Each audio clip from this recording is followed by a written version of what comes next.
Diyan naman po sa may Barangay Tuliao, Santa Barbara, muling napapakinabangan ng mga residente ang basketball ring ng gym ng Barangay Tuliao, Santa Barbara matapos pansamantalang ipasara nang hindi malinaw kung sino at bakit nagpatupad ng naturang hakbanga.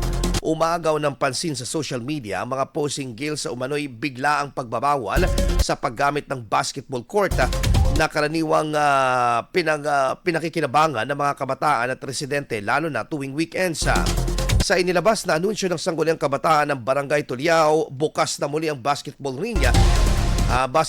ring para sa mga nais maglaro o mag-ehersisyo sa kondisyon na napanatiliing malinis ang palaruan at mga palikuran pagkatapos gamitin. May paglilinaw rin mula sa paralang nakakasaklaw sa lugar hinggil sa tamang paggamit ng mga pampublikong pasilidad. Maigpit namang ipinagbabawal sa loob ng gym ang paninigarilyo, paggamit ng vape, pagtatapon ng basura at anumang gulo o away. Hinimok naman ng SK ang publiko na maging responsable sa paggamit ng pasilidad upang mas lalo pang mapaunlad ang kakayahan ng mga kabataan at manlalaro sa larangan ng sports. IFM News. IFM News. IFM News.